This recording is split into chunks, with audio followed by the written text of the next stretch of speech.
5월은 가정의 달이라고 합니다. 그래서 또 물론 우리나라는 여러 가정의 달을 말합니다만은 우리 달력에도 가정의 달로 우리가 명기가 되어 있고 또 교육력도 가정의 달로 이렇게 명기가 되어 있어서 많은 가정을 한번 더 돌아보는 그러한 시간이 아니겠는가라고 생각합니다. 그래서 우리는 가정을 돌아볼 때에 한 가지만이 아니라 건강도 돌아봐야 되고 우리의 자녀들의 삶도 돌아봐야 되고 부모의 삶도 돌아봐야 되고 그리고 신앙도 돌아봐야 하는 여러 가지의 복합적인 것들이 함수가 되어 있습니다. 그러므로 우리가 오늘 이 자리에 앉아서 나를 중심해서 반경을 넓혀가면 됩니다. 우리 한국은 촌수를 이야기합니다. 부촌, 일촌, 이촌, 삼촌, 사촌, 오촌, 육촌, 칠촌, 팔촌 그리고 난 다음에 일가 이렇게 말합니다. 8촌 이후에는 일가라 그럽니다. 더 이상 촌수를 따지기 시작하면 참 복잡하기 때문에 그래서 우리는 사돈의 8촌 그러지 않습니까? 그래서 8촌까지는 우리가 계수를 해서 촌수를 따지지만 8촌이 넘어가면 이름하여 한 가지로 퉁쳐서 일가라, 서씨의 일가라, 김씨의 일가라 이렇게 우리가 족보를 따져가는 것을 볼 수가 있습니다. 그렇다고 한다면 우리가 반경을 넓혀가는 것처럼 무촌, 일촌, 이촌, 삼촌, 사촌, 오촌, 육촌, 칠촌, 팔촌까지를 이렇게 넓혀간다면 제일 가까이는 무촌은 아내일 것이고 일촌은 이제 부모와 이제 아빠 나이일 것이고 이촌은 형제일 것이고 삼촌은 또 부모의 이제 형제이든지 그럴 것이고 사촌은 부모가 형제의 또 이게 가족이든지 자꾸 이게 파생돼가는 그래서 왜 이렇게 따지냐? 여러분 우리는 항상 뭘부터 봐야 됩니까? 내가 있는 자리에서 멀리 볼 것이 아니라 가까이서부터 펼쳐나가야 됩니다. 은혜도 가까이 있고 돌아볼 사람도 가까이 있고 기도할 사람도 가까이 있고 우리가 눈여겨볼 사람도 가까이 있습니다. 그래서 성경은 말합니다. 내 부모를 공경하지 아니하고 하나님을 공경한다는 것은 거짓이다. 그래서 이미 성경에서는 말하기를 내 부모를 공경하지 아니함이 죄다.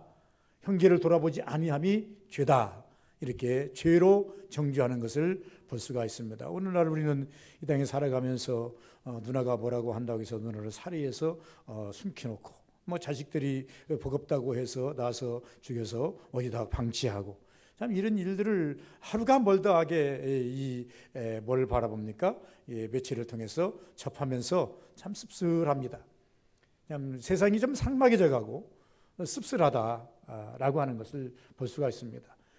정말로 돌아봐야 할 가정이 정말로 보호해줘야 되고 또 도와줘야 되고 또 이게 서로 감싸줘야 할 가정이 이런 비극적인 일들을 우리가 이렇게 접하면서 참 안타깝다 이렇게 생각을 하면서 그러면 과연 하나님은 우리 믿는 성도들에게 가정의 구성의 원리를 어떻게 적용하라고 했느냐?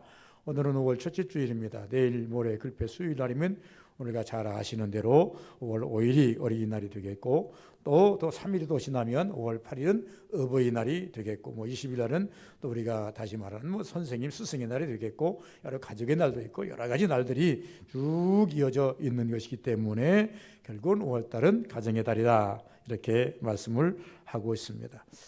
성경은 여러 가지를 말하지만은 분명히 두 가지에 대해서는 확실하게 말합니다. 어린아이의 그 관계성에 대해서 확실하게 우리에게 예수님께서도 말씀을 하시고 구약에도 똑같은 말씀을 해주시고 부모에 대한 것에 대해서도 분명하게 성경은 선을 그어서 우리 부모 자식들이 어떻게 공경해야 될 것에 대해서 말씀을 합니다. 그래서 오늘은 특별히 이제 예수님께서 제시한 그 모든 것 중에서 예수님이 제시한 어린이상 참 우리 한국 교회가 좀 힘들다, 어렵다라고 하는 것은 모두가 유동성으로 말하는 것이 그렇습니다. 보통 이렇게 보면 그렇습니다. 우리가 어떤 벤다이의 그림을 그릴 때에 피라미드로 그리면 제일 좋은 것입니다. 위에가 좁고 교회의 구성을 피라미드로 이렇게 체지가 됐다면 제일로 안전합니다. 왜 그런가 하니까 제일 어린 아이들이 많고 조금씩 이렇게 올라가기 때문에 좋아지는데 오늘날 이게 원통형으로 됐습니다. 어떻게 되냐면 이렇게 해서 지금은 역피라미드가 지금 형성되고 있습니다. 역피라미드가 형성됐다라고 하는 말은 무슨 말이냐면 노인 세대가 많다 보니까 교회도 노인 세대로 꽉 차 있고 어린 주일학교 세대는 아예 조금밖에 없는 그래서 상대성으로 우리가 예를 들어서 우리 대한민국에 800만의 크리스찬이 있다고 한다면 어린아이는 몇십만에 지나지 않는 이런 성장이다 보니까 미래를 바라보는 미래학자들이나 또 목사들이 먼 안목을 바라보고 있는 목사님들이나 혹은 성도들이 한국교회를 염려하는 그런 모습을 볼 수가 있습니다. 우리 교회 또한 그렇게 또 이제 자유로울 수 없는 그런 환경에 놓여 있습니다. 코로나19 오기 전까만 하더라도 우리 이정지 장모님을 비롯해서 우리 선생님들이 열심히 주일학교를 일으켜보려고 전도하고, 그래서 한 명, 두 명 이제 열매를 맺는 단계에 코로나19가 와버리니까 또 이 배랑 맞은 것처럼 다시 또 이제 힘들어져 버려요. 그러나 이것으로서 우리가 주저앉을 수는 없는 것이고, 지금 이런 시대에는 어떤 시대입니까? 기도로서 준비하는 시대다 생각하시고 보다 더 많이 기도하신다고 한다면 하나님께서 기도의 꽃을 피워주실 것이 아니겠는가, 이렇게 생각합니다. 우리 신앙인들은요, 절망할 필요 없습니다. 낭망할 필요 없습니다. 왜 그런 거 하니까 성경은 우리에게 뭐랍니까? 절망을 논하지 말라는 겁니다. 낭망을 논하지 말라는 겁니다. 모든 것이 다 하나님께 구함으로 말미암아 모든 것이 가하다 얘기했습니다.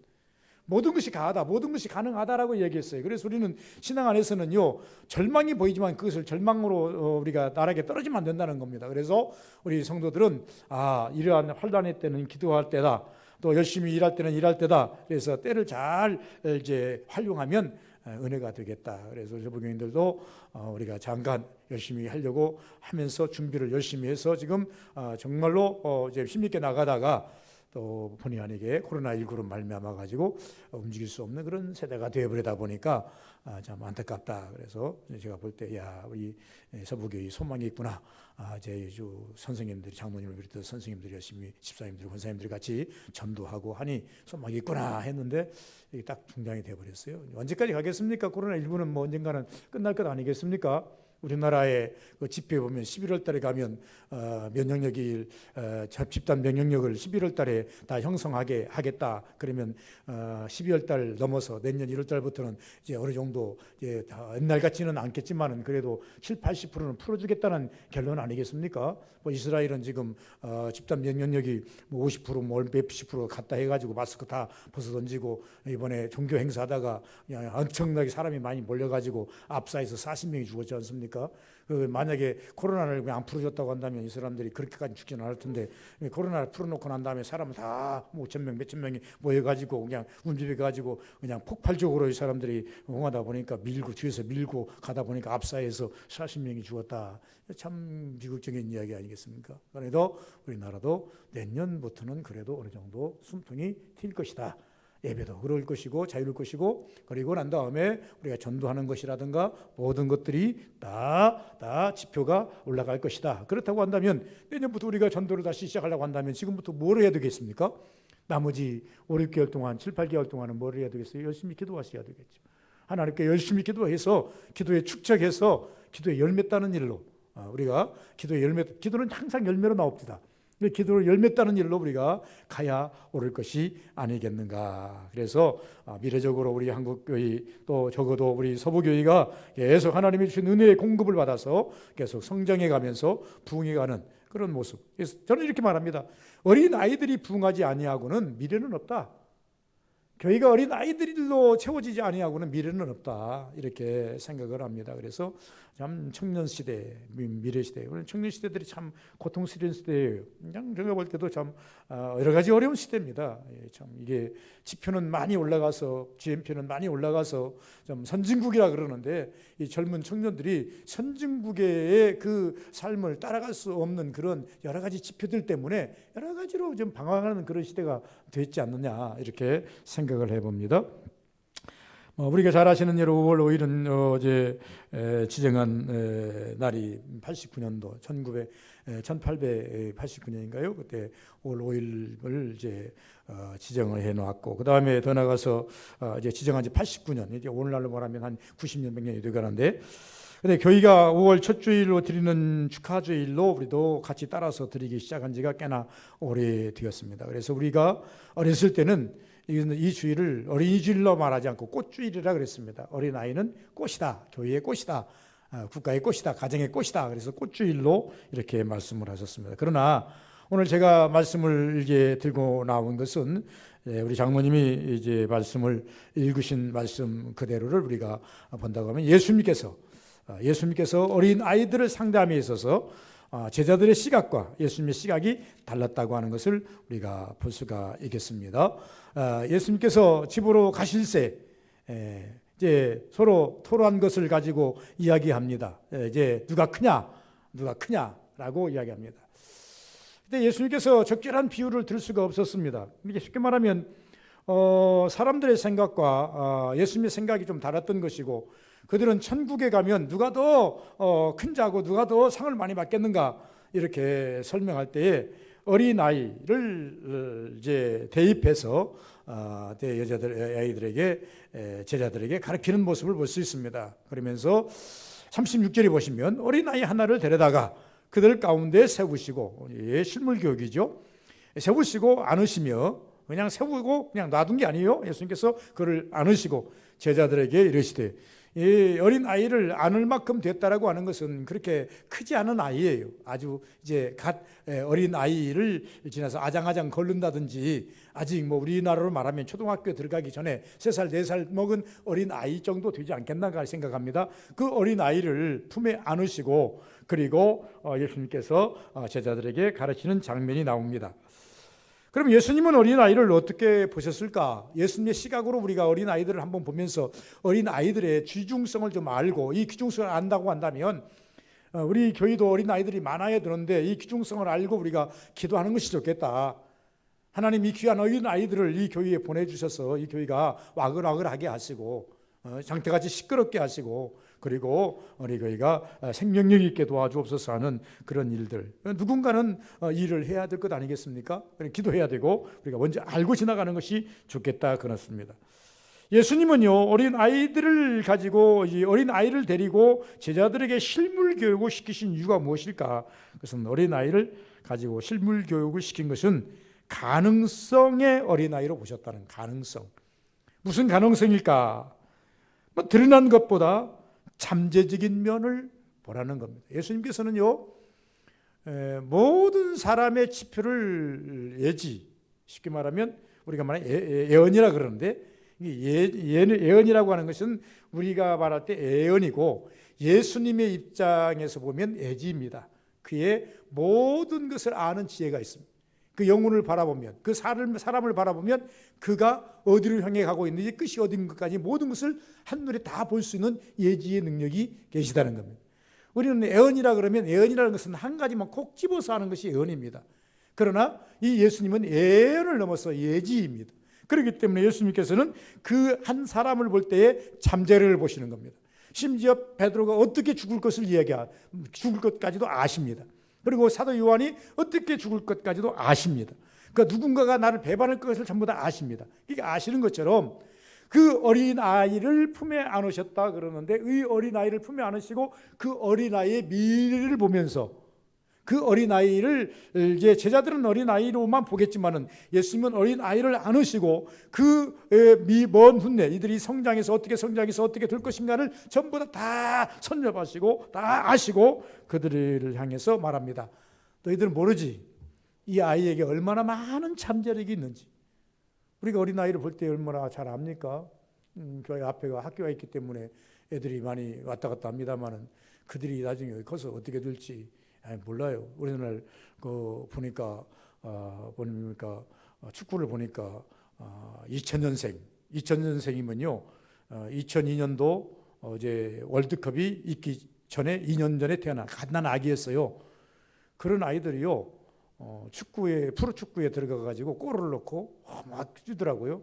가만히 생각해 봤어요. 야, 저 아이는 2002년도 우리나라의 그 축구에 획을 그었을 때가 2002년도 월드컵인데, 세계 월드컵인데, 자들은 텔레비도 못 봐서 텔레비 볼지도 몰라요.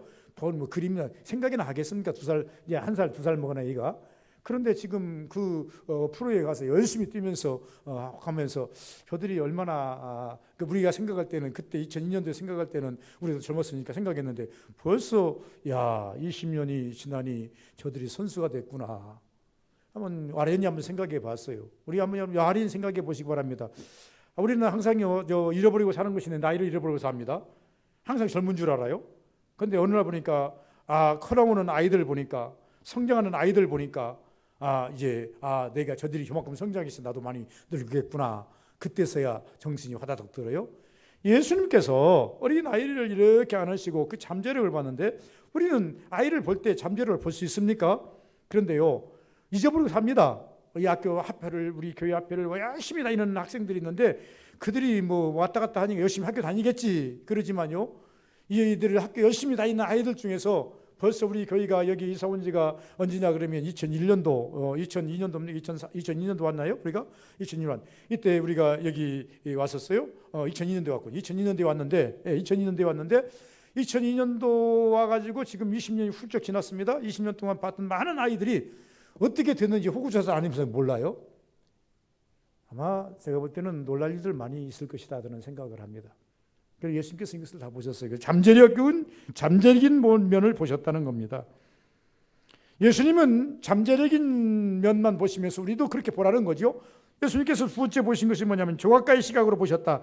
어떻게 만들까? 우리는 어린아이를 볼 때에 저를 어떻게, 부모들은요 항상 볼 때에 이렇게 말합니다. 가끔씩 학부모로서 선생님이 오라고 해서 갑니다. 가면요, 중학교, 고등학교 때는 진로에 대해서 상담을 하자 그럽니다. 그러면 아이를 어떤 직업을 갖기를 원하고 어떻게 진로하기를 원합니까? 라고 부모들에게 묻습니다. 물론 선생님도 잘 아시겠지만 부모의 그 뜻이, 부모는 어떤 생각을 가지고 있고 선생님은 이를 볼 때 어떻게 되겠다는 것을 어느 정도 그림이 그려지지 않습니까? 그래 가지고 상담을 하면서 이제 그 아이의 방향성을 잡는 그런 모습들을 우리가 볼 수가 있겠다라고 하는 것입니다. 그러나 우리 신앙인들은 어린 하나를 볼 때에 어떻게 보라? 조각가의 시각으로 보라. 어떻게 만들까? 우리가 정말로 우리 신앙인들은 어린 아이를 하나 만들면 정말로 하나님을 죽어도 하나님을 떠나지 아니하고 어느 때든지 하나님을 떠나지 않는 그러한 신앙인으로 만들어야 되겠다라고 하는 그러한 조각가의 신앙으로 봐야 돼요. 그래서 성경은 뭐라 그래요? 아이들에게 막 가르치라는 겁니다. 율법을 막 가르치라는 겁니다. 마음판에 새기게 막, 이마에 막 그냥 쓰게 만들라는 겁니다. 그래서 이스라엘 백성들은요, 하다 안 되니까 그 성경 말씀을 써가지고 어깨에다 걸치고 다닙니다. 외우는 것을 넘어서요, 마음판에 새기게 만들라는 겁니다. 너희 부모들이 죽었어도 잊어버리지 않게 만들라는 겁니다. 어디 가든지 어느 상경이 있든지 성경이 그 입에서 떠나지 않고 버리지 않게 만들라는 것입니다. 오늘날 제가 목회하면서 보니까요, 이 말씀이 맞아요. 그건 어렸을 때 가르쳐야 돼요. 나이 먹어서 가르치는 것은 매우 쉽지가 않아요.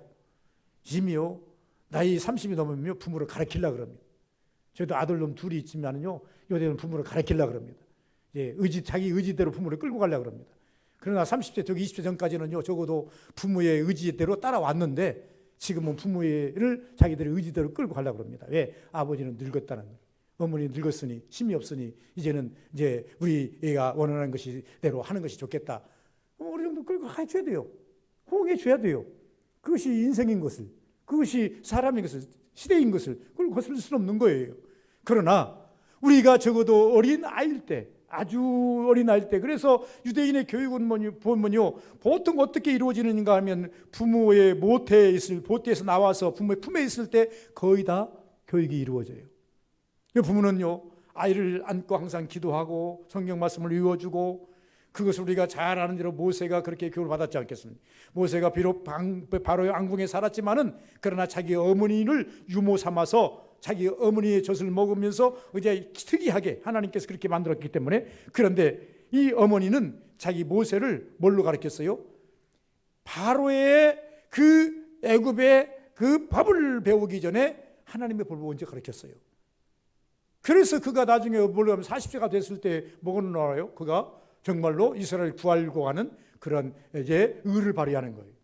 그리고 그것이 먼 훗날 하나님의 부르심에 응답하게 되는, 그래서 지도자가 되는 그런 모습을 우리가 볼 수가 있겠다라고 하는 것입니다.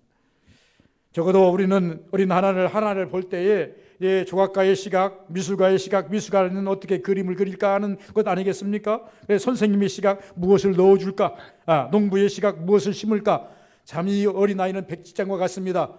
그림 그리는 대로, 백지장에는 화가가 그림 그리는 대로, 이제 어떤 나무는 조각가가 어떤 형상을 만들기 위해서 깎아내는 대로 그 형상이 나오는 것처럼, 농부는 밭에다가요 보리를 심으면 보리가 나오게 되어 있고, 이제 밀을 심으면 밀을 나게 되어 있는 것처럼 농부의 시각으로, 그래서 정말로 우리 신앙인들은 그 어린아이의 심령에 뭘 심기를 원해야 됩니까?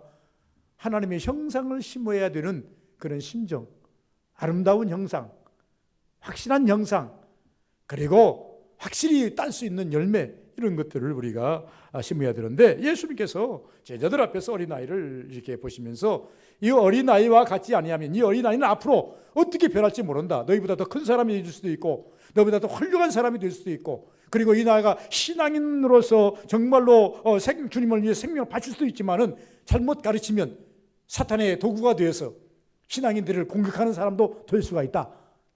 이런 시각으로 보았다 그 말입니다. 그래서 어린아이를 귀히 보시되 어린아이를 어떻게 보는가라고 하는 것이 우리의 시각이어야 된다. 그래서 우리는 적어도 믿음의 사람이니까 길거리 가는 어린아이를요 그냥 보지 마시고 하나님의 형상으로 보시면 됩니다. 야, 저 하나님 예수 믿으면 참 훌륭하게 잘 크겠다.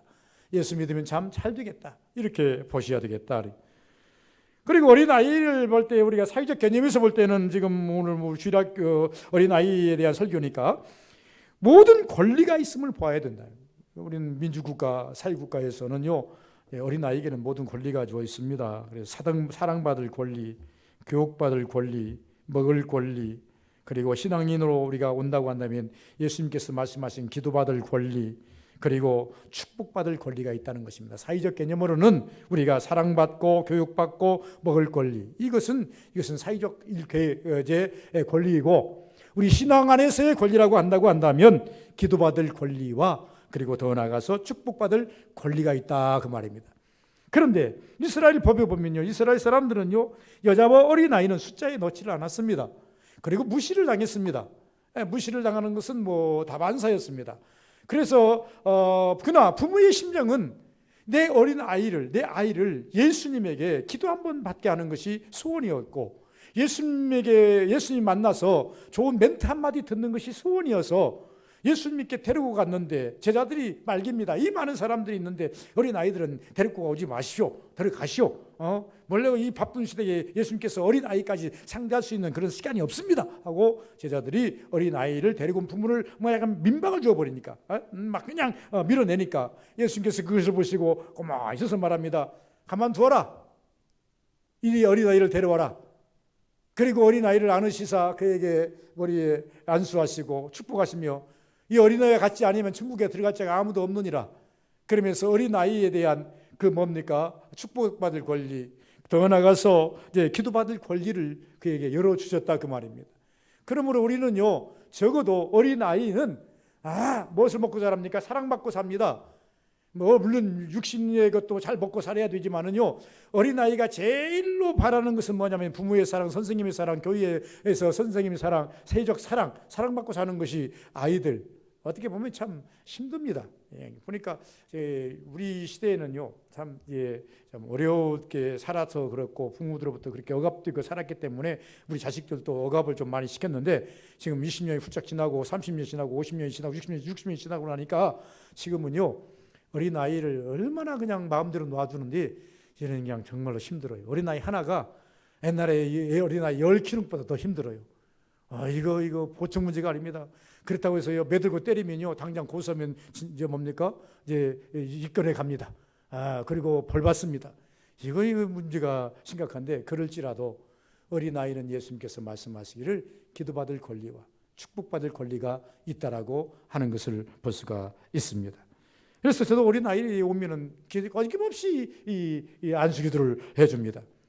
제가 왜 이렇게 안수기도를 열심히 어린아이들에게 더 해주는가 하니까 그들이 먼 훗날 가끔씩 보는 신앙인들이요 이제 살다가 금방 세상으로 가더라고요. 세상에 갔다가 하도 안 되면 다시 돌아옵니다. 이게 구원의 백성들은 어쩔 수 없어요. 때가 되면 돌아와요. 모세도 때가 들어오니까 하나님께서 부름을 받듯이 때가 되면 돌아옵니다. 정말로 구원의 백성은 그렇습니다. 그런데요 그 돌아오는 과정이 아련하게 무엇인가 하나가 그를 끌습니다. 부모의 말 한마디가 끌렸든지, 부모의 기도하는 모습이 끌렸든지, 목사님의 기도받았던 그 생각이 끌렸든지 무엇인가 끌게 됩니다. 그러면요 그때는 천부의 의지 없어 손들고 옵니다 하고 주님 앞에 오게 됩니다.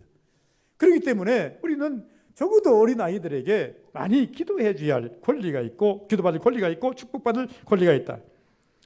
예수님께서 어린아이에 오는 것을 용납하지 말라고 해서 어린아이의 문을 확 열으신 이유가 무엇일까? 어린아이의 내면적 속성을 보셨다는 것입니다. 내면적 속성. 아직 성장하지 않았습니다. 성장되지 못했습니다. 성장할 수가 없습니다. 지금 성장 과정에 있습니다. 그렇기 때문에 어린아이의 내면적 속성은 무엇이냐 그러면 의지하지 않고는 살 수 없는 존재입니다. 우리가 예수님께서 우리에게 어린아이를 대립시키면서 어린아이 같지 아니하면 천국에 갈 수 없다고 하는 이 진정한 의미가 무엇일까? 그것은 하나님 의지하지 않고 어떻게 우리 인간이 삽니까? 하나님 의지하고 살다는 것은 이것은 신앙인으로서 이것은 잘못된 신앙입니다. 그리고 저는 겸손의 원리를 보셨다는 것입니다. 어린아이들은요, 자기가 힘이 없고 연약하기 때문에 겸손합니다. 물론 어떻게 보면은 고집을 세우고 울고 해서 부모에게 자기 의지를 전달하고 자기 뜻을 관철시키려고 노력은 하겠지만은 싸워서 부모를 이겨먹으려고 내가 부모보다 높다, 부모보다 내가 앞서 있다, 이런 생각 절대 갖지 않습니다. 그것을 가리켜서 겸손의 원리라고 말합니다. 더 나아가서 어린아이에게는 무한대한 자라는 속성이 있다는 겁니다. 키가 얼마나 자랄지, 그 생지혜가 얼마나 자랄지, 그 상상력이 얼마나 풍부할지 알 수가 없는 그런 모습을 볼 수가 있다. 더 나아가서 예수님께서는 온 아이들이 다 좋은 아이들이겠습니까? 교회에 오는 아이들이 다 좋은 아이들은 아닙니다. 우리 목사님 세계에 보면요, 이제 세상에서 말하면 정말로 못된 짓 하다가 이제 예수 믿고 이제 목사 되어서 목회하시는 분도 계시고, 좀 심한 말입니다만은 이제 정말로 주먹 세게 있다가 회개하고 지금 목사가 되신 분들 계시고, 참 다양한 분들이 많이 계십니다. 예수님 앞에 오신 아이들이 다 정말로 겸손하고 정말로 온유하고 정말 문제 없는 아이들만 왔을까?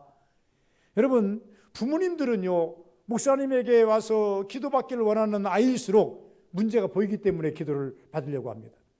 문제가 안 보이고요, 정말로 잘 살면요, 기도 받으려고 할 필요가 없습니다. 왜 가만 놔둬도 열심히 잘 기도 잘하고 열심히 잘 살고 하는데 뭐라고 자꾸 애쓸 거 있겠습니까? 그러나 문제가 있을수록 어떻게 합니까? 교회 와서 목사님들로 안수를 받고 기도를 받고, 그래서 영역을 받아서 하나님이 은혜를 받아서 바꿔지기를 바라는 것 아니겠습니까? 문제가 많은 아이일수록 장점이 많다는 것입니다. 문제가 많은 아이, 다시 말하면 내 새끼나 무슨 프로그램이 하나 있습니다. 근데 보면요, 그냥 요새 좋은 프로그램 많지 않습니까? 개에 대한 프로그램 있는데 새끼에 대한 프로그램도 있습니다. 그래서 문제가 엄청 많은 그 아이들을 갖다가 선생님들 몇이 가가지고, 전문가들 몇이 가가지고 문제를 밝혀내는데, 기가 막힙니다. 제가 우는 것이 왜 우는가? 제 띵강으로 왜 뛰는가? 성격이 나빠서가 아니라는 거죠. 머리가 좋아서 그런. 어떤 아이는요, 사랑받고 싶어서, 관심받고 싶어서 그런다는 거예요. 어떤 아이는요, 자기 뜻대로 안 된 게 그런다는 거예요. 그걸 갖다가 코드를 하나 딱 바꿔놓으니까요, 어떻게 그렇게 순한 양같이 부모를 잘 따르고 그냥 어떻게 그렇게 쉽게 이제 말을 잘 듣는지. 여러분 개교육도 시키는 거 봤지 않습니까? 대통령들이 나와서 개교육 시키는 거, 개 관찰을 해가지고요, 그 성격 딱 봐가지고요, 딱씩 복종시키니까 그렇게 또 복종을 잘하고, 이런 모습들을 보는데, 그런데 이런 것을 볼수록 정말 쉽게 말하면 뭐냐면 영리한 개일수록 문제가 많더라고. 또 장점이 많은 아이일수록 문제가 많더라고. 장점이 많은 문제가 많더라 이 말입니다. 그래서 예수님께 오신 아이들이 다 겸손하고 온유한 아이들만 왔겠는가? 그러나 예수님께서는 사람들이 볼 때, 저 아이는 부모 속상이고 저 안 좋은데 왜 예수님은 저 아이를 세우는가, 이렇게 오해할 수도 있었을 거예요. 그러나 예수께서는 뭘 보셨어요? 많은 장점을 보시면서 이 아이가 변화가 되면 얼마나 놀라운 아이가 될 줄 아느냐, 이것을 우리는 자녀들이 변하기를 바라죠. 우리 옛날 속담에 저는 이런 속담을 듣고 살았습니다. 어린아이를 무시하지 말라. 어린아이 무시하면 노인은 갈세해도 된다. 어린아이는 갈세하지 말라. 무시하지 말라. 도시하지 말라. 어린아이는 12번도 더 된다. 부모님들이 옛날에 보았던 경험입니다. 12번 더 뒤집어진다는 거예요. 저런 아이가 이런 아이가 된다는 거예요. 이런 사람이 이런 사람이 된다는 거예요. 어떤 사람은요, 처음에 볼 때 이 긍정적인 측면에서 본다면, 아이고, 저게 무슨 일할까, 저것이 무슨 세상에 먹고 살까, 잘 해결할까. 그런데 그가요, 세상에서 제일 당당하게 살아가는 모습. 어떤 아이는 보면 이 아이야말로 정말로 잘 될 것 같은데 어느 날 보니까 잘 못되게 갖고 있는 아이도 있어요. 그래서 이러하마야 부모들이 말하기를 어린아이는 12번도 더 된다. 그러니까 여러분, 우리가 잘 아는 대로 나이 40이 되면 얼굴에 책임을 져라 그러지 않습니까? 적어도 인간이 나이 40까지는 발전한다는 얘기입니다. 그리고 나이 40 이후에는 이미 내가 다 성장하고 발전된 것을 가지고 나머지는 마무리하면서 사는 것입니다. 그래서 이제 우리가 나이 50이 되면 황혼의 나이라 이렇게 말합니다. 이제 쉰이 넘어지면 꺾어진 이제 100살이다 해서 이때부터는 뭐합니까? 지금까지 내가 쌓아온 건강 가지고 나머지를 사는 것이고, 내가 지금까지 성공한 것 가지고 나머지를 사는 것이고, 내가 지금까지 살아온 그 경험을 가지고 나머지를 사는 것 아니겠습니까? 그러니 적어도 우리가 장년이 되기까지는 얼마나 어떻게 성장할지 알 수가 없는 것이다, 이렇게 말합니다. 예수님께서는요, 그것만 보신 것이 아니라 천국의 이치도 보셨습니다. 어린아이 신앙을 천국에서 인정하셨다는 겁니다. 어린아이 신앙, 어린아이가 천국 간다는 것이 아닙니다. 어린아이같이 순전한 신앙, 어린아이같이 겸손한 신앙, 어린아이같이 하나님을 주님만을 의지하는 신앙, 쉽게 받아들이는 신앙, 쉽게 자기를 고치려고 하는 신앙, 이 신앙이 천국의 신앙이다, 이렇게 말씀하셨다. 그럼 왜 그러면 예수님께서는 이 어린아이를 갖다 말했는가? 천국에서는 영으로 보기 때문에 어린아이가 아닙니다. 꼭 어린아이가 돼야만 천국에 가는 것이 아닙니다. 물론 예수님께서 니고데모가 말했습니다. 야, 말하기를 이렇게 말합니다. 네가 이제 니고데모에게 말하기를 너는 간사한 것이 없도다. 그러니까 어떤 사람 말합니다. 천국에 가려면 어떻게 해야 됩니까? 그러니까 예수께서 말씀하시고 어린아이 거듭나라. 그러니까 말하기를 선생님, 내가 어떻게 거듭납니까? 우리 어머니는 늙었고 다 이렇게 성장했는데 내가 어떻게 어머니 뱃속에 다시 들어갔다 나오란 말입니까? 이게 과학적으로 이게 가능한 일입니까? 그러니까 예수께서 말씀하셨습니다. 네가 성경도 오해했고 하나님도 오해하였도다. 내가 너에게 거듭나라 하겠다 하는 것은 네가 분배 속에 들어갔다 나오라는 것이 아니라 물과 성령으로 거듭나서 어린아이와 같이 되라는 겁니다. 다시 나라 이 말이야. 다시 나는 것이 거듭나는 것이고 어린아이의 심정으로 돌아가는 것이다. 다시 말하면 어린아이와 같은 어린아이가 천국에 갈 확률이 제일 많다는 것입니다. 제일 많다는 것입니다.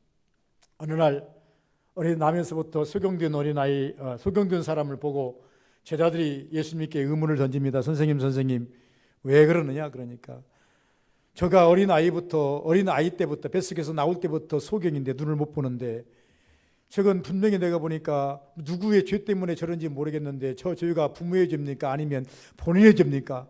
본인의 죄라고 한다면 어린아이 뱃속에서 무슨 죄를 졌기에 이제 장님으로 나왔습니까? 아니면 부모가 죄를 져가지고 자식들이 저렇게 눈이 먼다고 한다면 그는 부모의 죄를 자식에게 전가하는 것은 하나님의 사랑이 아니지 않습니까? 혹독하지 않습니까?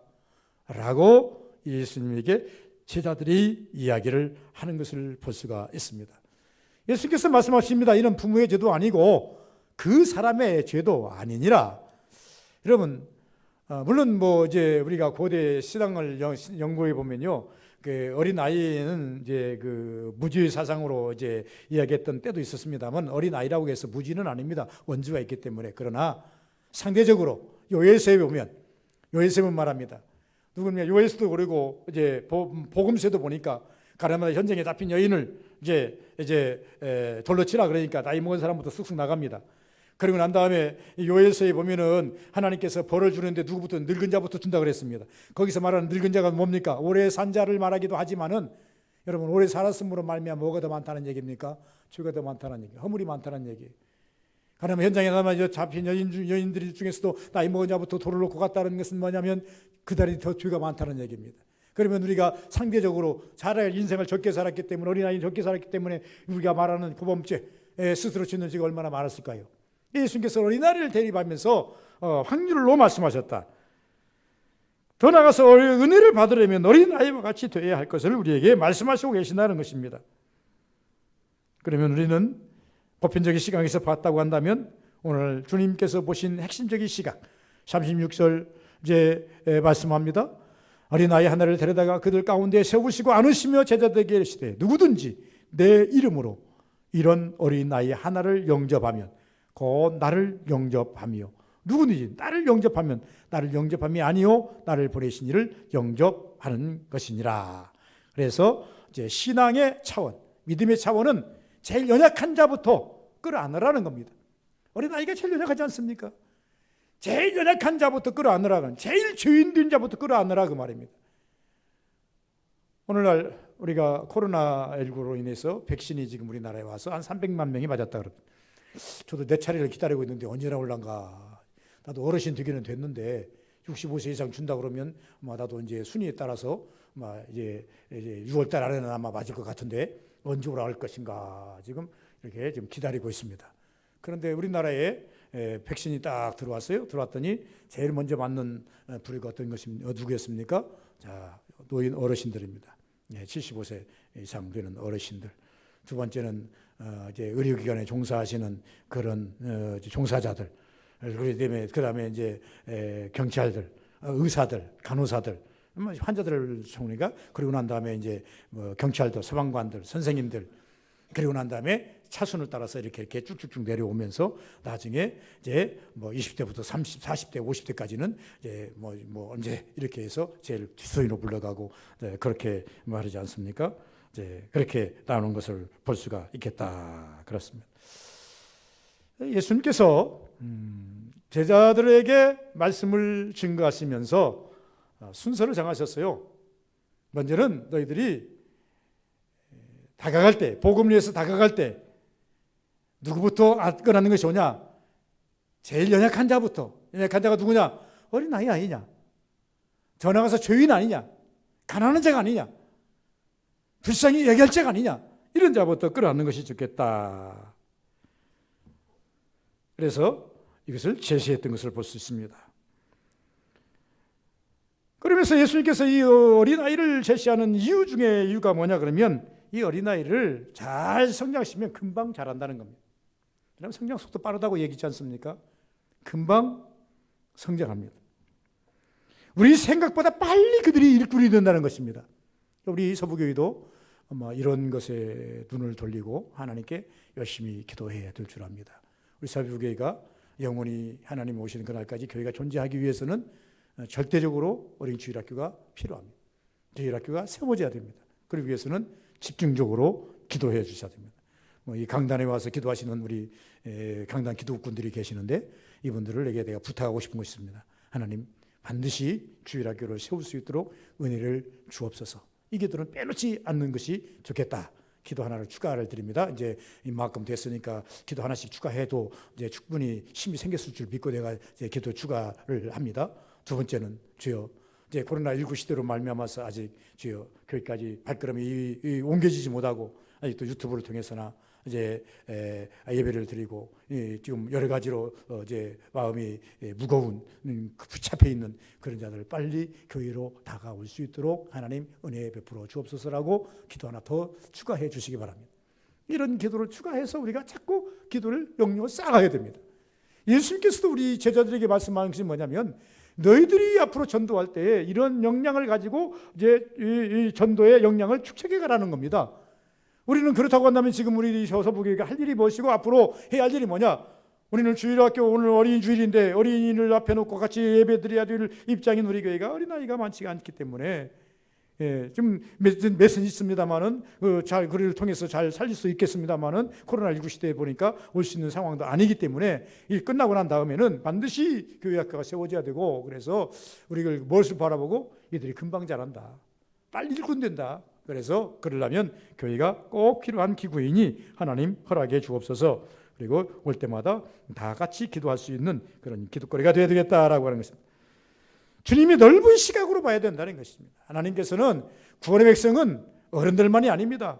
구원의 백성은 여러분 공동묘지 가보시기 바랍니다. 혹은 올해는 공동묘지보다는 낙골당에 가보시면요 확실히 더 빠릅니다. 왜냐하면 옛날에는 공동묘지를 가면요 이거 하나하나를 전부 다 이게 점검을 해야 되다 보니 시간이 많이 걸렸는데요. 요새는요 낙골당에 가면요 낙골당에 가면 쭉 그냥 이제 아파트 형식으로 쭉 있어가지고 이제 그냥 딱 서 있으면요 내가 내 눈앞에서 이제 이 세상을 떠나신 분들이 쫙 한 몇십 명은 금방 볼 수 있습니다. 가만히 앉은 자리에서 이렇게 보면요 40, 50개는 금방 봅니다.